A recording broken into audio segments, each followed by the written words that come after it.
Hello दोस्तों क्या आपके पास में डिफेक्टिव रिटर्न से रिलेटेड कोई नोटिस आया हुआ है?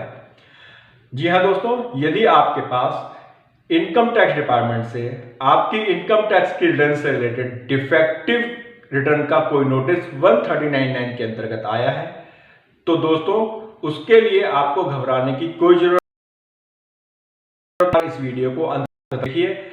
आप इस वीडियो को देख करके समझ पाएंगे कि उस केस में यदि आपके पास नोटिस आता है तो आपको क्या स्टेप्स लेने चाहिए। दोस्तों मैं सीए प्रभाकर गुप्ता। दोस्तों सबसे पहले मैं आपसे रिक्वेस्ट करूंगा कि आप हमारे चैनल को लाइक कीजिए, शेयर कीजिए। दोस्तों अगर आपके पास इनकम टैक्स से नोटिस आता है कि आपने जो अपनी इनकम टैक्स की आईटीआर फाइल की है उसमें डिफेक्ट है तो दोस्तों आप बिल्कुल भी ना घबराएं। जी हां दोस्तों, यदि ऐसा कोई नोटिस आता है तो उसका रिप्लाई देना बहुत ही आसान है। दोस्तों सबसे पहले आपको करना क्या है? सबसे पहले आपको यह देखना है कि आखिर वो नोटिस आया किस रीजन से है। जी हां दोस्तों, जब भी आपके पास ये नोटिस आता है तो उसमें डिटेल में लिखा होता है कि आपकी इनकम टैक्स के रिटर्न में क्या गलती है। दोस्तों नॉर्मली ये नोटिस किन किन रीजन से आता है उसके ऊपर हमारी एक सेपरेट वीडियो है जिसका लिंक इस डिस्क्रिप्शन में भी दिया हुआ है। आप उस वीडियो को देख करके जान सकते हैं कि किन रीजन से इनकम टैक्स डिपार्टमेंट आपकी रिटर्न को डिफेक्टिव डिक्लेयर करता है, और ताकि आप आगे से इस प्रकार की कोई गलती ना कर सकें और आप अपनी रिटर्न को विदाउट डिफेक्ट फाइल कर सकें। दोस्तों सबसे पहले यदि आपके पास कोई नोटिस आता है तो आप सबसे पहले उस नोटिस को प्रॉपर पढ़ेंगे, देखेंगे, समझेंगे कि वो किस रीजन से आया है। दोस्तों ये जरूरी नहीं है कि आप उनके रीजन से सेटिस्फाई हो सकता है आपकी रिटर्न बिल्कुल सही है, आपने जो भरा है वो बिल्कुल सही भरा है, लेकिन इनकम टैक्स डिपार्टमेंट में जो ऑफिसर बैठा है वो उस बात को नहीं समझ पाया। तो दोस्तों जब आप अपने इनकम टैक्स में जाकर के लॉगिन करेंगे तो वहां पर आपको 139(9) के अगेंस्ट रिस्पॉन्स देने का मौका मिलता है, जिसमें आप ये बताते हो कि आप उनकी डिफेक्ट की जो नोटिस है उससे सेटिस्फाई हो या नहीं हो, आप उससे एग्री हो या डिसएग्री हो।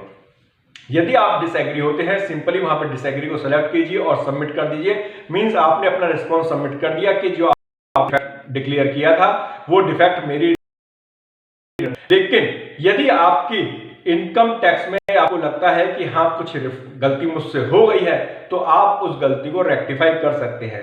जी हाँ दोस्तों, आपको करना यह होगा कि जहां पर भी आपने वो गलती की है उस गलती को आप वहां पर जाकर उस गलती को सही कर लीजिए और उसके बाद में दोबारा से उस रिटर्न को जहां पर कि जैसे मैंने आपको बताया कि लॉगिन करने के बाद response against notice of section 139(9) के अंदर जाकर के आप अपना रिप्लाई सबमिट कर सकते हैं। वहां पर आप अपनी रिवाइज रिटर्न जो आपने सही करी है बाद में उस रिटर्न को आप सबमिट कर सकते हैं। दोस्तों उसके बाद आपको यहां पर कोई ई वेरिफिकेशन करने की जरूरत नहीं है। जो आपने पहली रिटर्न भरी थी उस रिटर्न के रिस्पॉन्स में आप कर रहे हो, इसलिए आपकी ओरिजिनल रिटर्न ही मानी जाएगी, रिवाइज रिटर्न नहीं मानी जाएगी। और दोस्तों जब आप अपनी रिटर्न को रिवाइज कर देंगे, रेक्टिफाई कर देंगे, तो इनकम टैक्स का ऑफिसर करके उस गलती को चेक करके और बाद में आपकी रिटर्न को प्रोसेस कर देगा। दोस्तों मेरी आपको लेकिन यहां पर यह सलाह होगी कि आप अपनी रिटर्न भरते समय अपने कंसल्टेंट की सलाह को जरूर लें, क्योंकि दोस्तों जैसा आप भी जानते हैं कि अगर हमें हल्की भी कोई तबीयत खराब होती है तो हम खुद भी कई बार डॉक्टर बन जाते हैं, जो बाद में जाकर हमारे लिए बहुत बड़ी परेशानी का सबब बन सकती है। तो इसी प्रकार दोस्तों रिटर्न एक बहुत टेक्निकल इश्यू होता है। ज्यादा अगर आपने इस डिफेक्ट को आप प्रॉपरली सही नहीं कर पाए तो इनकम टैक्स डिपार्टमेंट आपको प्रॉपर नोटिस दे देगा और आपका केस ओपन कर देगा, जिसके बाद वो आपसे बहुत कुछ सवाल पूछेगा, बहुत कुछ आपसे जानकारी मांगी जाएगी और बहुत लेंथी प्रोसेस वो हो जाएगा और बहुत खर्चीला भी हो जाएगा। तो दोस्तों मेरी सलाह यह है कि आप जिससे भी आप रिटर्न फाइल कराते हैं, यदि आप खुद करते हैं तो अपने सीए को या किसी एडवोकेट को या किसी अच्छे कंसल्टेंट को आप हायर कीजिए। ज्यादा वो fees I don't think so कि बहुत ज्यादा फीस लेंगे, लेकिन जो भी थोड़ी बहुत फीस लेंगे आपकी रिटर्न बिल्कुल एक्यूरेट फाइल करेंगे। तो दोस्तों आपके पास नोटिस आया है, एक बात का आपको और ध्यान रखना होगा, नोटिस आने के बाद में इसका रिप्लाई विद इन 15 डेज देना होता है। 15 दिन के अंदर आपको इसका रिप्लाई फाइल करना होगा।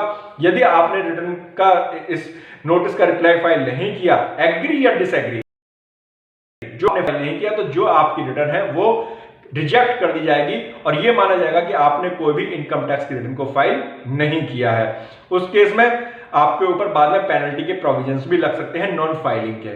तो दोस्तों ना करें, तुरंत उसका रिप्लाई सबमिट करें, प्रॉपरली चेक करें और किन किन रीजन से हुआ उसके लिए आप हमारी वीडियो को देखें। दोस्तों आपको यह जानकारी कैसी लगी हमें कमेंट बॉक्स में जरूर लिखिएगा। धन्यवाद।